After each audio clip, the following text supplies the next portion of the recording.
Hello students, welcome to Faisal concepts. आज के video में जो हम टॉपिक डिस्कस करने वाले हैं उसका नाम है rapid action development. In short form उसको हम रैड भी कहते हैं। एक ऐसा प्रोसेस मॉडल है जिसको हम आज स्टडी करेंगे, रैपिड एक्शन डेवलपमेंट। सबसे पहले हम इसकी अगर डायग्राम देख लेते हैं तो आपको नज़र आ रहा है कि यहाँ पर जो है टीम्स जो है मुख्तलिफ पार्ट्स में टीम्स डिवाइड होती हैं। 3 टीम्स यहाँ पर काम कर रही हैं। सबसे पहले यहाँ पर वो क्या कर रहे हैं, बिजनेस मॉडलिंग करते हैं। उसके बाद वो क्या करते हैं, डाटा मॉडलिंग करते हैं।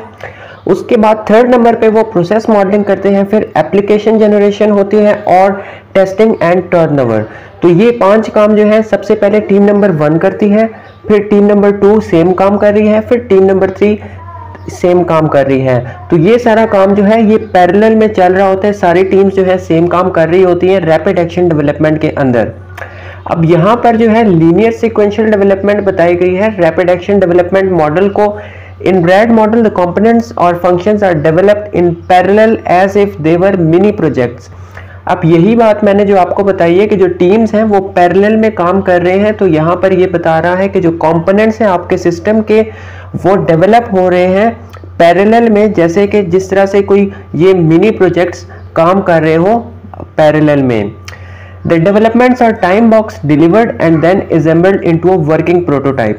अब इन डेवलपमेंट्स का जो है एक टाइम फिक्स किया होता है जिसके अंदर अंदर उसको डिलीवर करना होता है सारी टीम्स ने, और फिर सबको सारे काम को एक वर्किंग प्रोटोटाइप में असेंबल कर दिया जाता है एंड में। This can quickly give the customer something to see, use and to provide feedback regarding the delivery and their requirements। अब क्या है कि जो सारी डेवलपमेंट पैरेलल में हो रही होती है तो ये कस्टमर को कुछ ना कुछ वक्त से पहले ही उन्हें देखने को दे देती है कि भाई आप इसको देखें और हमें अपना फीडबैक दें कि हमने किस तरह काम किया है डिलीवरी से पहले ही। इसके बाद रैपिड एक्शन डेवलपमेंट के कुछ एडवांटेजेस बताए गए हैं। Reduce development time. Development time मतलब कि जो उसकी डेवलपमेंट है उसका टाइम जो होता है, डिलीवरी टाइम, वो कम हो जाता है। क्यों? क्योंकि जो टीम्स होती हैं वो पैरेलल में काम कर रही है, काम सारा डिवाइड हो जाता है, तो इस वजह से डेवलपमेंट टाइम भी कम हो जाता है।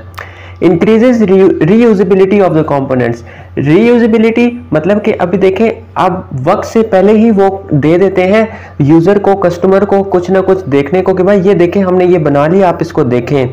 उस वक्त भी उसको वो यूज कर लेते हैं और बाद में जब उसकी डिप्लॉयमेंट होती है, डिलीवरी होती है, तो उसको दोबारा भी यूज करते हैं। तो इस तरह से रीयूजेबिलिटी इंक्रीज हो जाती है। क्विक इनिशियल रिव्यूज अकर। अब क्या है इनिशियल रिव्यूज, हम पहले ले लेते हैं क्योंकि टीम्स जो है पैरेलल में काम कर रही है और डिप्लॉयमेंट से पहले ही कुछ ना कुछ कस्टमर को दे देती हैं, तो वो उस पर अपना रिव्यू और फीडबैक दे देते हैं। Integration from very beginning solves a lot of integration issues. अब क्या है कि जो टीम्स जो है उन्होंने काम डिवाइड किया हुआ है तो साथ साथ ही वो अपने काम को इंटीग्रेट करते रहते हैं। अब अगर एंड में जाके वो इंटीग्रेशन करते, सारे काम को कंबाइन करते, तो वो बहुत मुश्किल होता। लेकिन इसके साथ क्या है कि बिल्कुल बिगनिंग से ही इंटीग्रेशन चल रही होती है तो बहुत ही इंटीग्रेशन इश्यूज जो है इस तरह से सॉल्व हो जाते हैं। तो ये कुछ एडवांटेजेस थे रैपिड एक्शन डेवलपमेंट के। अब इसके कुछ डिसएडवांटेजेस हम देख लेते हैं रैपिड एक्शन डेवलपमेंट मॉडल के। इसमें क्या है कि depends on the strong team and individual performances for identifying business requirements. अब क्या है कि जो सिर्फ अब काम जो है टीम्स ने करना है तो उन टीम्स का स्किलफुल होना बहुत जरूरी है। अब क्या है, requires highly skilled developers and designers. अब वही बात है कि भाई जब टीम आप जो भी आप हायर करेंगे उनके अंदर काफी हाई स्किल्स होना जरूरी है। Incapable to cheaper project as cost of modelling and automated code generation is very high.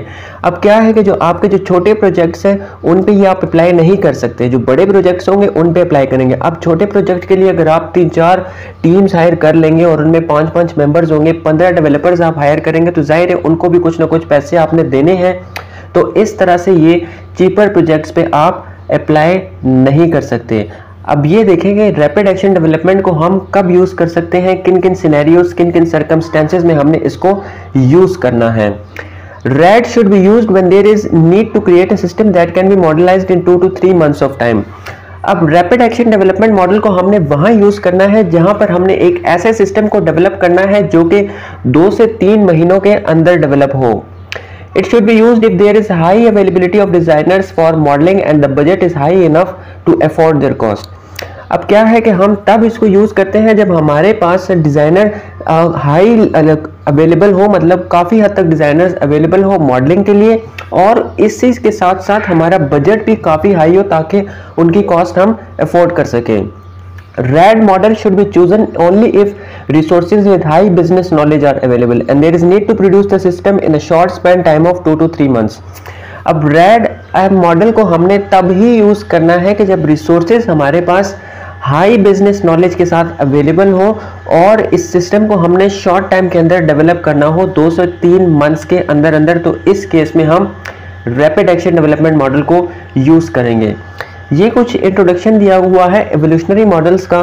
Software system evolves over time as requirements often change as development proceeds. अब जैसे जैसे डेवलपमेंट हमारी बढ़ती जाती है, इसी के साथ साथ सॉफ्टवेयर के अंदर चेंजेस आते जाते हैं, रिक्वायरमेंट्स हमारी चेंज होती रहती हैं, तो बिल्कुल ही एक प्रोडक्ट जो है हमारा स्ट्रेट लाइन में चलना वो पॉसिबल नहीं है। तो इसके लिए क्या करना है कि हमें जो रिक्वायरमेंट्स दी जाती हैं सिस्टम के लिए वो हमें अच्छे तरीके से अंडरस्टैंड करना बहुत ज़रूरी है। और अब हमें इसी के लिए हमें कुछ ऐसा प्रोसेस मॉडल हमें सेलेक्ट करना चाहिए जो कि हमारे प्रोडक्ट में जो वक्त के साथ साथ चेंजेस आ रही हैं उसको अकोमोडेट आसानी से कर सकें। It is iterative that enables you to develop increasingly more complete version of this software। अब क्या है कि जो अब आप जब डेवलपमेंट में अपनी आइट्रेशंस को इन्वॉल्व करते हैं तो आपकी जो सॉफ्टवेयर है उसकी डेवलपमेंट को वो इंक्रीज कर देता है। तो ये कुछ इंट्रोडक्शन एवोल्यूशनरी मॉडल का था और ऊपर हमने आपको रैपिड एक्शन डेवलपमेंट के बारे में बताया।